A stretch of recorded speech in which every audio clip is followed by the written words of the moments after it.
It was a partly cloudy afternoon on Sunday, September 6, 2020, in Orlando, Florida. Now, Barbara's at her old apartment that she previously shared with her estranged husband, Sylvester, who is apparently this international, well-known pastor. If you were to ask Barbara maybe like 6 years ago if she'd ever wind up here, she'd have likely told you no. But after years of suffering abuse at the hands of her husband, she finally mustered the strength to leave him for good. And just like that, she flees as quickly as she could, but leaves behind some important belongings. She knew better than to retrieve them alone, so she brought her brother and his wife along for safety. They returned to the apartment, but the coast wasn't clear. Sylvester makes himself known in the apartment before he tries to chat with Barbara's brother. But her brother was standing absolutely firm, refusing to engage with this monster that he saw before him. This is the same man, after all, who gave his little sister multiple death threats. So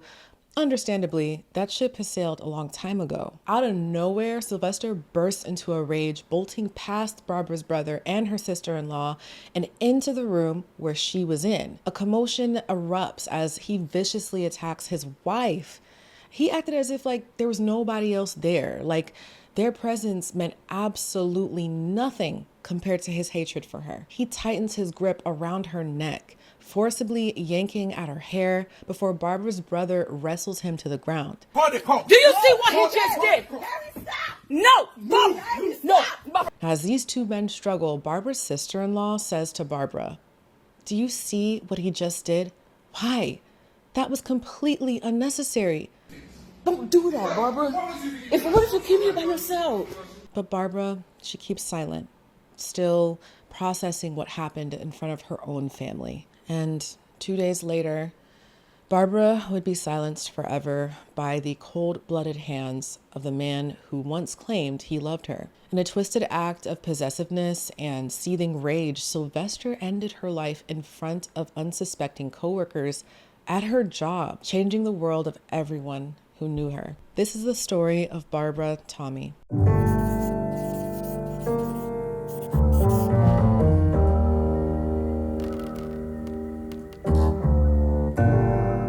Hey listeners, real life can be heavy and these stories reflect that, so please check the show notes for specific content warnings related to this episode and for links to support resources. Barbara Famia Tommey entered the world on May 14th, 1993 in Accra, Ghana. Her friends and family would also call her B for short. Now, she had an unquenchable thirst for education, but also was known to be ambitious, generous, and just a warm-hearted person to everyone and anyone who came across her. She had a sister named Sophia and a brother named Perry, who later becomes a pastor himself. Growing up as a young girl in Accra, Ghana, during the 1990s was a bit of a complex experience. In some cases, families favored their sons getting an education over their daughters because of traditional views and economic barriers. And despite what Accra's fast-paced urban life offered, her parents saw more opportunity in the US. At some point in Barbara's childhood, they immigrated to the United States in Central Florida, where she lived for most of her life. Now, following high school, she got her Associates of Arts degree from Valencia Community College in Orlando, and then in 2015, she earned a Bachelor of Science in Business Admin and Finance from the University of Central Florida, and flourished in many aspects of her life. What's most impressive to me about that is she completely funded her education entirely on her own while studying without taking out a single loan. Okay, now that is very impressive to say the least for the average person. I've only met a handful of people who've been able to do that, and I've always been impressed every time. With such a demanding schedule, there was likely not enough time to take a break or just to cool down, but she was willing to make these sacrifices in her academic journey for the life that she wanted. In February 2013, she got a role as a front-end supervisor at Ross, where she remained until June 2015. Then she became the senior member service representative at Navy Federal Credit Union 2 months later. And by May 2020, she got promoted to assistant manager. But Barbara wasn't just a career woman. She would also be active and serve in her church. Not only was she known for her unwavering support of others, but she even mentored some of those who were in need. In one of her tweets, she said, "In a world where you can be anything, be kind." And I think that really illustrates what her values were. Those who knew Barbara within the church community remembered her as a beautiful person, both inside and out. So you have this absolutely determined, passionate woman of God who had her whole life ahead of her, who showed up for others in ways the average person rarely would, especially in today's climate, because let's be honest, it's been rough out here. With how thoughtful and considerate she was, she sounded like the type of person to basically leave a lasting impression on others. And in 2020, she dreamed even bigger by working toward a Master of Science in marketing at the Maryville University before her untimely death. To understand what happened before that fateful day, let's go back to a time when Barbara was in church during a revival. A revival is basically a service to inspire active members of a congregation to renew their faith or to encourage non-believers to convert. Now, in that particular service, a prophet prophesied that she'd marry a pastor named Sylvester Ofori, who just so happened to also be the pastor's own brother. Interestingly, his brother, Pastor Sylvester, also served at that same church. She thought this was a great match and enthusiastically accepted the prophecy. Like Barbara, Sylvester was also born in Accra, Ghana on June 17, 1985. He grew up in a Christian household with one sister and three brothers, crediting his parents for their strong faith. It was so strong that his brothers also became prophets and revival speakers. Now, his personal life and journey from Ghana is a bit of a mystery, but his strong religious devotion points toward a passion to become a full-time prophet. Eventually, after proclaiming himself a prophet, Sylvester founded Floodgates of Heaven International Ministries. Sylvester's church emphasized the power of having a prayerful life. And from the look of this video, you can get an idea of the kind of nature he conducted his service. Here you are in November, you passed over. In October, you made it. Now you are in December. Can I speak to somebody? Look at somebody and say, I cannot die. Yeah, because Sylvester was recognized as a globally influential prophet of the Most High, his ministry led him to travel around the US from Florida to New York City. And I mean, judging from the Instagram videos of his services, you could tell he was not like the chill type of prophet at all. Sylvester's church was based out of Orlando, Florida, and had a decently large social media following. The ministry's Facebook page attracted 5,552 followers, but the founder's personal page had 61,756 followers before it was deleted. I don't know if they were all real, but that's a decent number.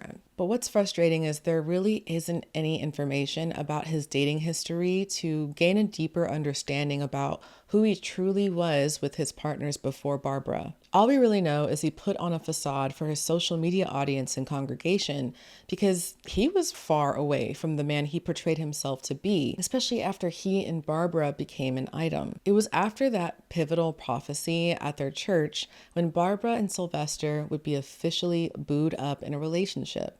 And soon they fell in love. But this relationship did come with opposition. You see, in many African societies, there's a firm belief that it's better to just marry within your tribe and religion. This is partly so you avoid familial drama, because sometimes developing any kind of connection, it seems, with someone outside of your tribe could cause some conflict. And that was unfortunately no different in Sylvester and Barbara's case, at least at first. And I'm sure their families were jumping with joy at the simple news that they found another Ghanaian-born God-fearing partner here in the States. What they didn't know was that they were different in tribal and therefore cultural identities. He was Ashanti and she was Ewe. I highly suggest reading the explanation of what caused this rivalry between the two tribes.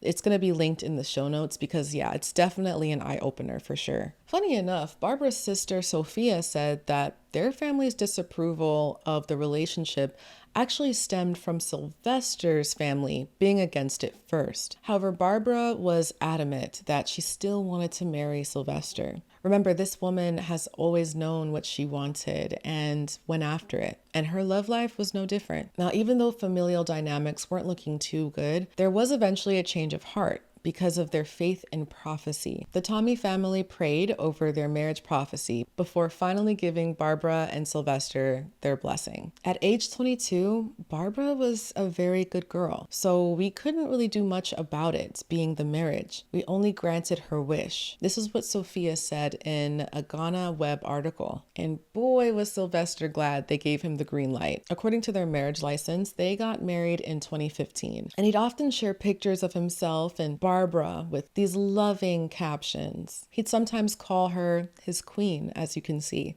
Nothing seems too strange or abnormal with that, right? And Barbara was an incredibly supportive and involved first lady of his church. In an Instagram post by the Floodgates of Heaven, Barbara's shown speaking at their annual Young Ladies Conference. She's dropping gems about loving yourself, discovering your purpose, dreaming big, and other quality advice that she actually practiced herself. Just under 2 months after her graduation from university, 22-year-old Barbara was married to Sylvester. The post he shared on October 4th, 2015 of Barbara's picture was captioned, "My beautiful wife in her traditional African clothes." His next post just days later showed him and Barbara in what appeared to be wedding pictures. The vibes at the reception seemed pretty typical of your average wedding. The DJ played an upbeat tune as cheers from friends and family echoed throughout the venue. Like many newlyweds, they seemed happy to create new memories together that would last a lifetime. However, these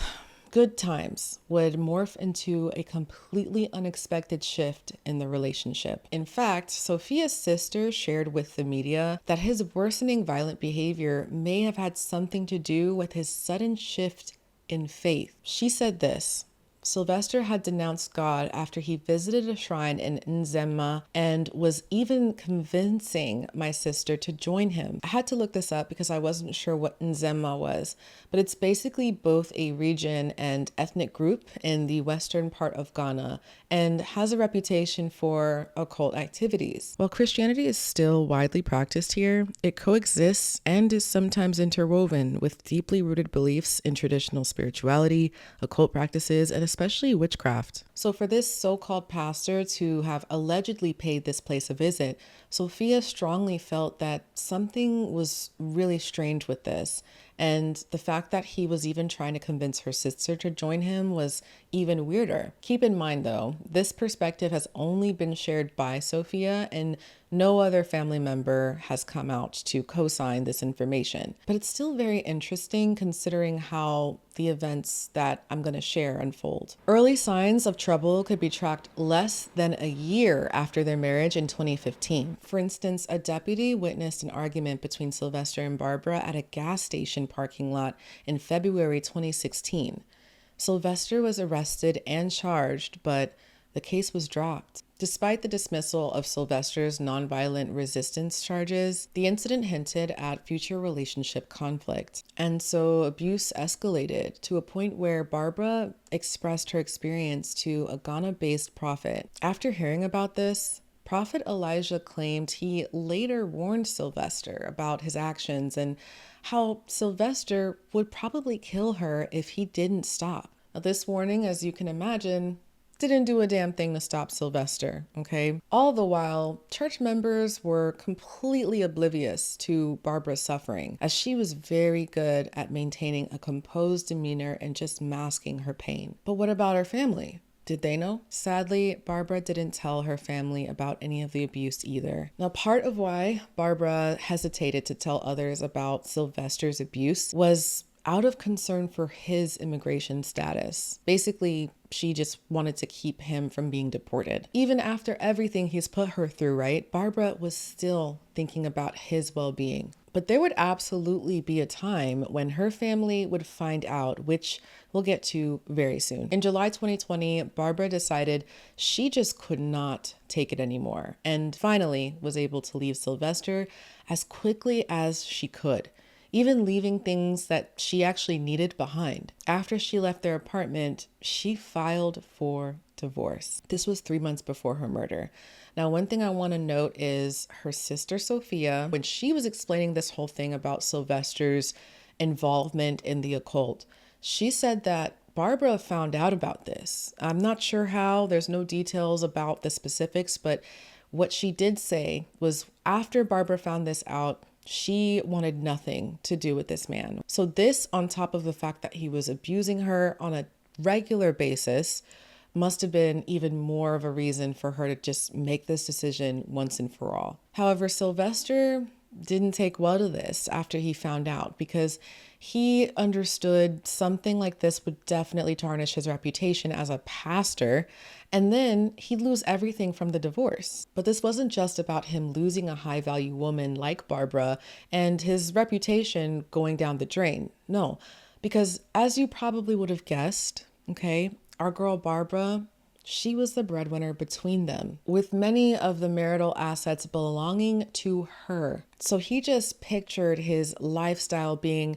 suddenly undesirable, and well, I guess he simply couldn't accept that. The mere idea of Barbara leaving him and sharing her story sent him into a spiral of anxiety. The weight of his consequences were finally settling in. I mean, for him to think about his once super devoted, loyal followers suddenly turning their backs on him, doubting his every word, it filled him with his deepest fears.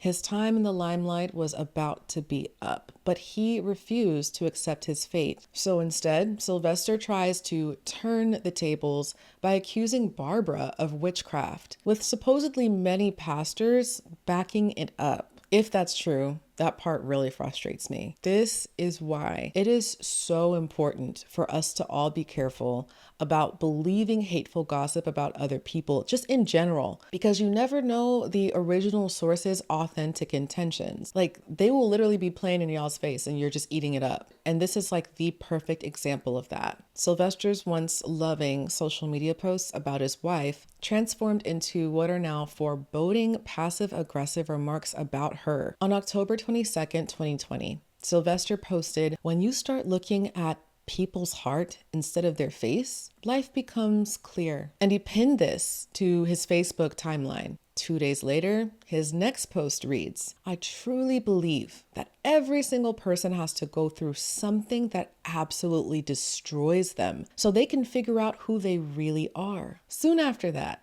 another cryptic post, "Snakes don't hiss anymore. They call you babe, bro, or friend." Signs of his resentful nature continued to snowball from here. On Thursday, August 27th, 2020, Sylvester went to Enterprise Rentals to rent a red 2019 Dodge Journey SUV. Later that day, he went to Reeg's Gun Shop and Range to purchase a Tonfoglio Defiant 9mm handgun. Right after that, he finished the mandatory Florida firearm safety training and received a certification. The following day, Sylvester shared a new post which said this: "A tiger's tongue is so strong that it can remove paint from the wall and help to remove skin from the flesh of its prey. Classified as the second most dangerous tongue after the tongue of a woman." Oh my God, men like this. This is why we don't support red pill content. This right here. He couldn't physically receive his weapon until September 2nd, 2020. And this is thanks to the Florida Brady Law, which essentially requires a 3-day wait period before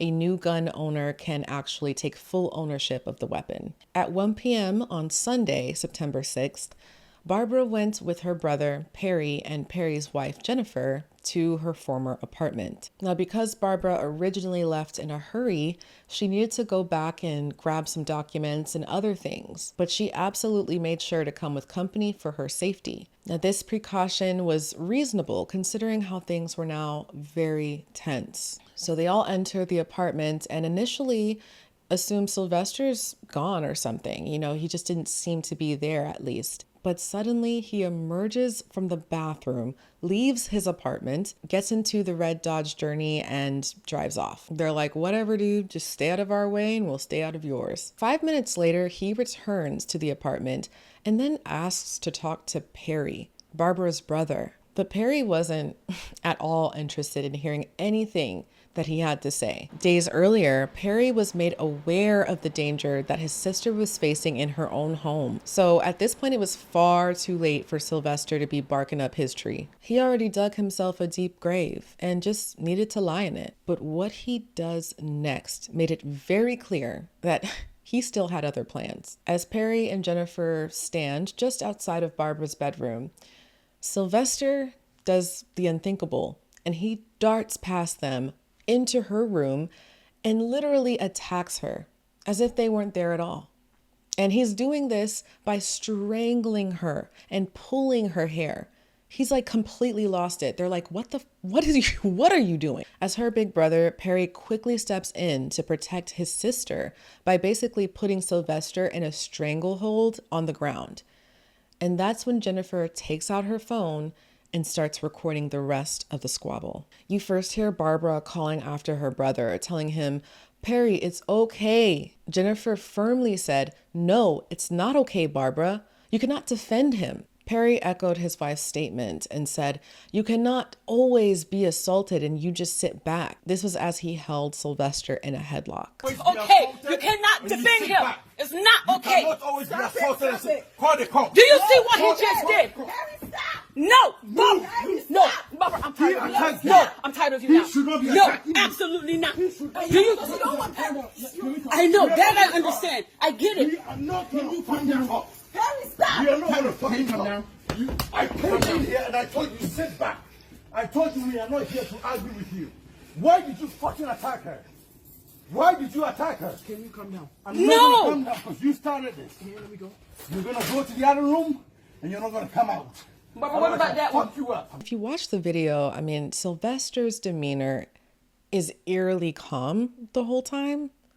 And it just like makes you wonder, like, what was going on in his head? Like, did he feel embarrassed? Did he feel ashamed? Did he feel anything? If you notice, the way he moves is also like a bit slower than the average person. You know, it's kind of like, if you guys remember Randall from Monsters, Inc., just like that, pretty snake-like. So Perry releases him and basically warns him to not try anything. So for some reason, I don't know why, Sylvester takes this as a cue to go slink off into another room.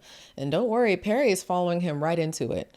Meanwhile, Jennifer asks Barbara, what if you came here by yourself? Which, I mean, I don't even want to think about. Then the two men come back out from this room and walk towards the front door as Perry is trailing very closely behind Sylvester. Before I continue this clip, I just want to explain why this moment must have been deeply, deeply upsetting to Perry. If you remember, Perry was also a pastor himself, right?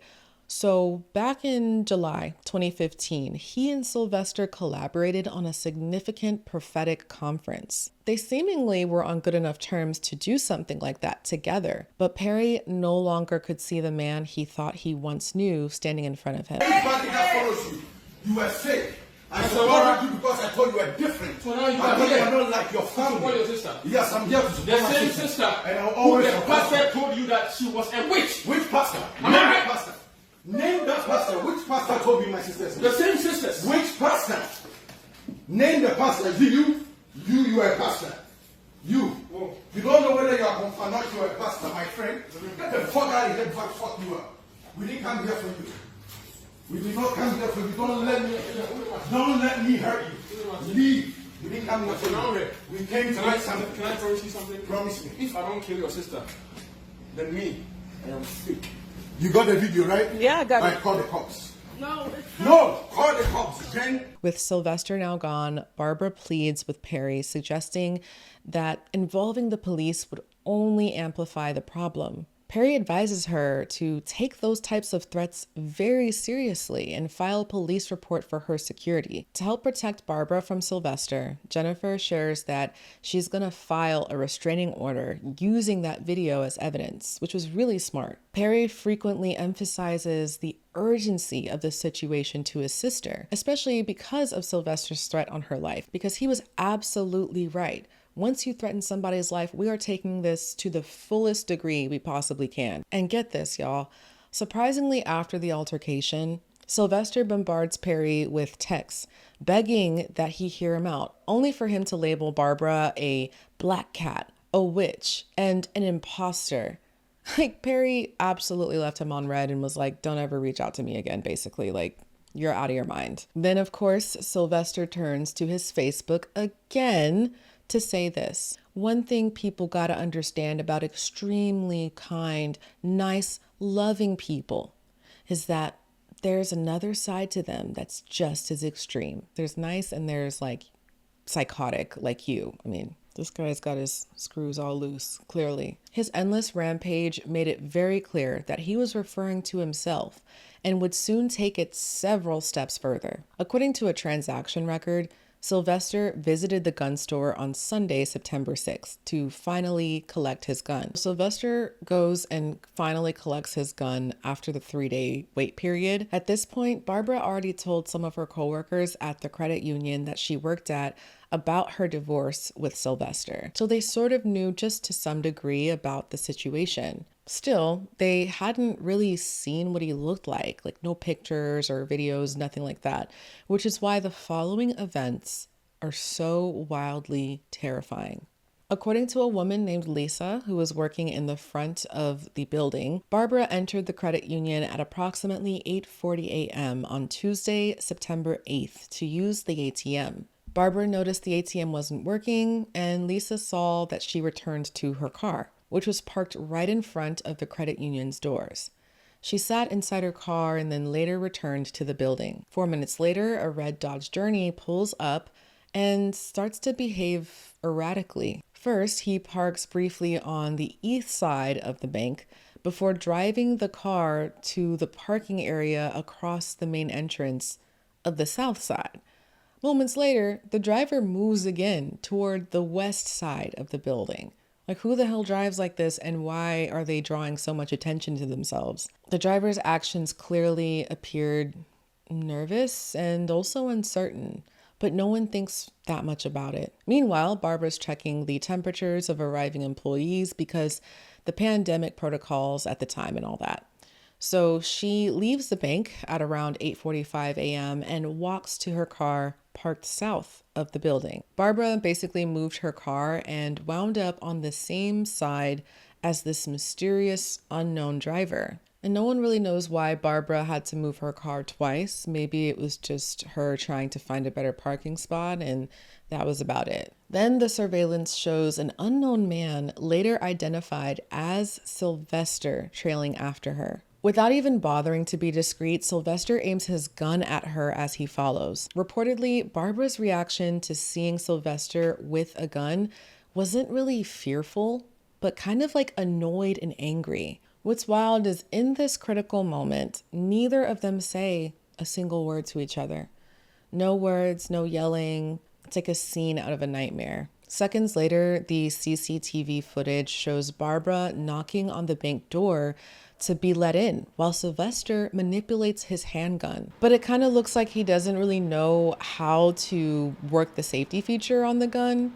He pulls the slide of the gun back to load a bullet into one of its chambers, allowing him to eventually fire the weapon. He stops manipulating it to pistol whip Barbara before he fiddles with his gun for a final time. Then he fires, shooting Barbara on the left side of her face, instantly blinding her as the bullet penetrates both of her eyes. Barbara clutches her face by her eye and collapses to the ground. Sylvester frantically is trying to fix his jammed gun. As Barbara writhes in pain on the ground, covering her face, Sylvester moves slightly out of the camera's view and then shoots her 3 more times. After the shooting, Sylvester looks at her body and then walks back to his car casually, like nothing happened before driving away. A witness at the scene named Kenny immediately calls 911 to report the crime. Police responded at the Navy Federal Credit Union around 8:53 a.m. Officers discovered Barbara on the floor suffering gunshot wounds to the head. The Orlando Fire Department arrived soon after and started life-saving measures. And sadly, at the Orlando Regional Medical Center, Barbara succumbed to her injuries and was pronounced dead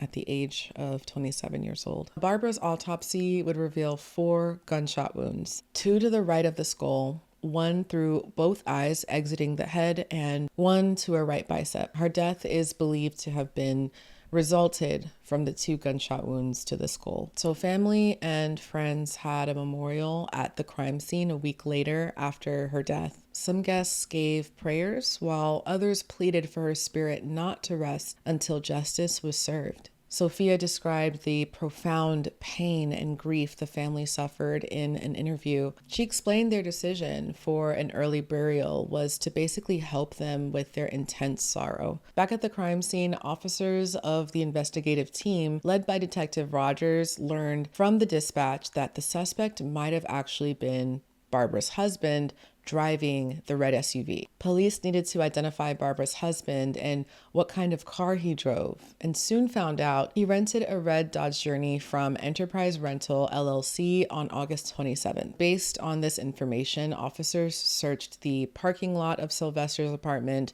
for him and his car, but the search was unsuccessful. Luckily, the crime scene was littered with evidence tracking back to Sylvester. 4 spent 9mm GFL shell casings were found on the walkway in front of the bank doors. And in the same area, they also found Barbara's blood, a live bullet fragments on the ground nearby, and discarded medical supplies. They also spotted Barbara's keys by the bank wall. Investigators reviewed the witness statements and bank security footage to piece together the events. So here's how it all went down from different perspectives, straight from the witnesses. The first person the investigators talked to was Lisa. She was the one that gave a lot of the earlier accounts, okay? But one of the new things that she shared that I'm going to add here is she felt pretty sure she could recognize Sylvester if she ever saw him again. But when they showed her the photos, she just couldn't pick him out. So investigators, they kept pushing. They pulled up surveillance footage, and y'all, watching that back, they could see the whole thing. The video was super grainy, barely catching much detail. So they had to kind of go back to what the people actually saw with their own eyes. But here's the thing. None of the staff inside really knew what Barbara's husband's face even looked like. He was basically a stranger to them, so it wasn't like anybody could just point out and say, oh yeah, that's him right there. Nonetheless, they continued with their questioning to the witnesses. Kenny was up next, and he was working when everything went down. He's also the one that called 911. Kenny said he saw the shooter dip from the scene in a red SUV, slow rolling past the bank and then looking back at Barbara's body like he just wanted to make sure she was actually gone.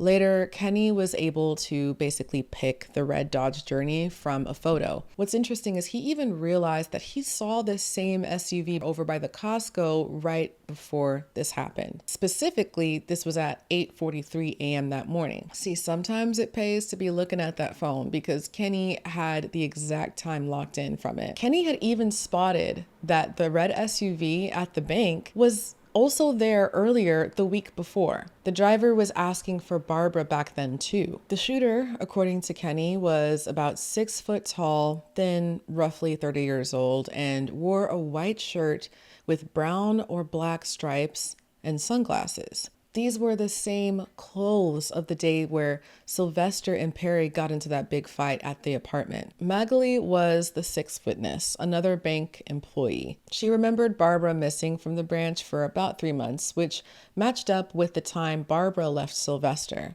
When Barbara finally came back, Magali said that she opened up about the divorce and seemed like she was really ready for a new chapter. Okay, so everyone's kind of co-signing the same thing so far, as you can tell. But about a week before the murder, Magali was waiting in the Costco parking lot and noticed a gray Volkswagen with the doors and hood propped open. When she parked nearby, the driver, a man, looked real jumpy, closed everything up real quick, and just got the hell out of there, nearly hitting her car in a rush on the way out. Like, it seemed a bit too flighty for someone with just some car problems, right? Something about that whole thing struck her as it being pretty shady. Magali also noticed a red SUV zooming out of the Gardens Park on the day of the murder. The same red SUV that other coworkers mentioned seeing drive wild in the parking lot. Magali looked up and caught a glimpse. Tall, thin, mysterious, looking just like the man that she'd seen at Costco. Perry and Jennifer went to the crime scene after hearing about Barbara's murder. Jennifer identified Sylvester as the shooter after she viewed the still photo using surveillance footage and his driver's license. Jennifer also realized Sylvester was wearing the same clothing he wore when he vowed to murder Barbara. She continued by detailing how they'd been to Barbara and Sylvester's apartment, where Sylvester had attacked and threatened to kill Barbara. She also shared that Sylvester had a history of violence and abuse towards Barbara over the few weeks during their separation and throughout their marriage. Many verbal attacks could be tracked through Facebook Messenger, but other instances of abuse were never reported because of Barbara's protective nature of him, which tells me they had a lot of digital information to go through to better understand what could have caused this. Next up, they brought out the surveillance still and showed it to Perry. And honestly, he didn't even have to spend that much time trying to look through it and squint. He saw the photo and was like, yeah, that's definitely Sylvester. How did he know so quickly? It was all in that man's posture. Didn't I say him and Randall were basically twins? The same slouch gave him away, and his fit was so memorable too. So Perry started walking detectives through exactly what happened the day he, Jennifer, and Barbara met up at the apartment to basically help Barbara grab her stuff. Both Perry and Jennifer were very clear about those details, so the police felt sure they had their guy. So the fugitive squad rolled to Sylvester's last known address on Raleigh Street in Orlando. Oh, and look, right in front of the building 6177 was a red Dodge Journey sitting right there with Florida plates. The same one Kenny saw. Yeah, they weren't about to play around. By Tuesday, September 8th, the police tried pinging Sylvester's cell. But it turned out Sylvester was a little quick here because he had already had his phone deactivated by 9:10 a.m. But the thing is, you can't outrun the kind of team this was, okay? They were determined to find him. That evening, when the law came knocking, guess who was just chilling at home? Again, like nothing had happened. I don't know what kind of reality he was in. But yeah, Sylvester was right there when the SWAT team and detectives pulled up, announced themselves, and took him peacefully into custody. He started talking as soon as the handcuffs went on, but the statements he made were unfortunately redacted, so we have no clue what he could have said. Now, when they searched his spot, they hit the evidence jackpot. There was a silver Tenfoglio 9mm handgun with its red case and spare mag, pants and a striped polo stashed in the master bedroom, clothes from the day of the murder, most likely. They even found blood in the front pocket of his pants and on the shirt collar. Detectives said it looked like Barbara's blood. To add to that, they got Sylvester's iPhone, his green card, his desktop, and Barbara's passport. And that red rental SUV out front, police towed it to forensics. While checking it out, detectives noticed a bullet on the front passenger floor near a white plastic bag. They opened it and found 6 packs of 9mm ammo, 50 bullets in each one. Somebody had even cracked open a box already. Come to find out, those were the exact shells, 9mm GFL casings, that matched the ones found at the crime scene outside of Barbara's job. When I say the evidence was stacking up, baby, he didn't stand a chance. During a more extensive search of the vehicle, his receipt from the gun shop turned up in the center console of the cup holder. On September 6 at 2:28 p.m., the receipt confirmed Sylvester purchased the bullets using his Visa debit card. On top of that, they found a gun cleaning kit in the front passenger seat. Under the front passenger seat, police discovered a metal baseball bat and 2 Budweiser beers. Those items, as well as the bullets and his certificate, were seized as evidence. And I can't even begin to imagine what plans he had with that metal bat, because I'm sure they weren't good. When police looked inside Barbara's car, they found exactly what folks had said. Divorce papers that proved her and Sylvester were splitting up for real. There wasn't anything else in the car, so they let her brother Perry take it home. That gun receipt was so important for the detectives to investigate next.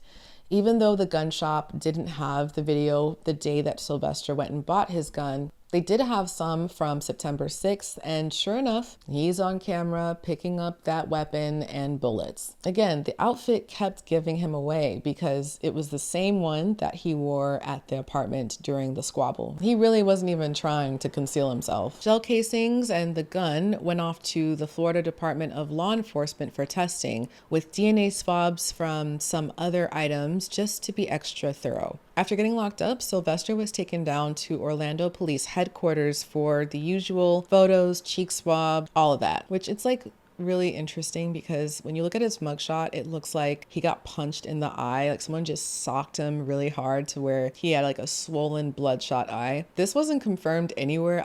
I looked high and low to see why his eye looked like this, and I just couldn't find anything. But I really hope that is what happened, because even though it wouldn't make up for anything, it would just make me feel better about it. He was there just being lax the whole time. That was until Detective Rogers asked for his phone password. And then suddenly that man caught a case of amnesia. He's all nervous and stuff, which is so telling. But thanks to the warrant, forensics got into the phone anyway, and so no password was actually needed. I guess they were just hoping he'd be a decent person after, doing this awful, terrible thing to an innocent woman, that, he'd come clean and just kind of make the rest of the process easy, but no. When this news broke, even the prophet that Barbara had trusted earlier with her story tried to make sense of this whole thing. He swore up and down that a spirit was haunting Sylvester, saying that, he'd always been calm and straight-laced. So, the only way to explain his actions had to be witchcraft. I mean, the number of times witchcraft is used to blame someone's harmful choices, it just sickens me to my core, but I digress. The Orlando Sentinel spoke to Floodgates of Heaven International Ministries, where Sylvester was a pastor. And y'all, they were straight up speechless. I'm at a loss of words right now. I can't even think about it, one of the officials said. It was clear many of the witnesses shared very similar details of the events that happened that day. And it was time for Sylvester to answer for his irreversible damage. So with the pandemic and a bunch of other setbacks, Sylvester Ofori's trial didn't even start until July 15th, 2024, which is such a painfully long time for Barbara's family and friends to have gotten some sense of justice from all this. The prosecution and detectives all believed that this murder wasn't just cold, it was straight up calculated, totally pre-planned, and absolutely unjust by any standard. The state lined up witness after witness, people who saw everything, Barbara's brother Perry, her coworkers, even some folks who were just waiting for the credit union to open that morning. Now, through all that,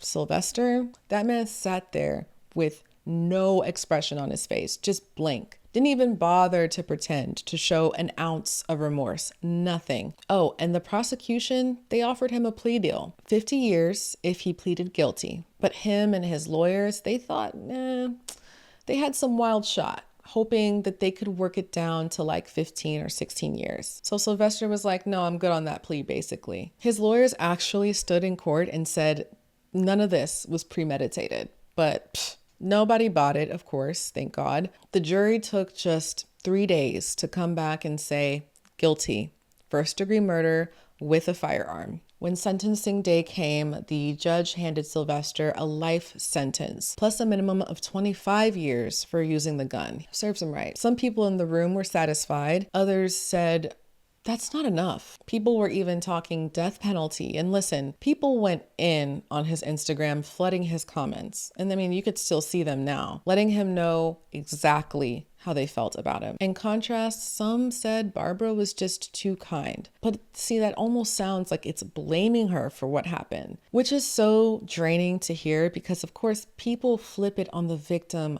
all the time instead of blaming the actual offender. It's also easy to say what should have been done after the fact, but living it, especially when like all of these complex emotions are involved, it's a whole other story. Not only that, but this take encourages the idea that, okay, you just have to basically be less kind to stay safe, when in reality, it's just far more nuanced than that. But even in her absence, Barbara is still changing lives. Her family started the Barbara Tommey Hope of Glory Foundation and Scholarship, raising awareness for domestic violence, helping survivors escape abuse, making sure they feel supported and seen. This was their way of giving honor to Barbara's legacy and to help students working towards careers in family law or those affected by DV. If you'd like to learn more, you can check the show notes. Honestly, just going through the FOIA, seeing all of these reports online, diving deep into this research in general, it just made my blood boil because all of this work you do in life could just be taken away by a petty, salty, envious man. That is by far one of the most frustrating things about this. Barbara gave so much to her community and her people. But the truth is, let's just say she wasn't a go-getter and she maybe didn't have as many accomplishments. She still deserves to feel safe. She still would have been deserving of love and to have been cared for, right? I just think women in general deserve that. And I really feel for her whole family, especially since Sophia's expressed that they really wish that she came to them sooner because something would have absolutely been done had they known beforehand. But when they did get the information, they didn't waste any time. And I can honestly say that's very admirable considering they're an African family. If you're in the African diaspora, you know, like DV, some families, unfortunately, they're just not nearly as supportive to women when it comes to standing against domestic violence. And it doesn't really matter how bad it gets either. And I know that's very unsettling to hear, but that's the truth. So I am just sending them my love. I know it's just not the same without her. And by the end of the day, they did right by her. And I hope that they know that. Let's just hope Barbara's story sparks real conversations and let somebody somewhere know that they're not alone. If there's a case burning up in your mind that you want covered next, just go ahead and hit up the form in the show notes and I'll be sure to review them. I'll be back for another Murder Mystery Motherland. Stay safe and be gentle with yourselves out there, guys.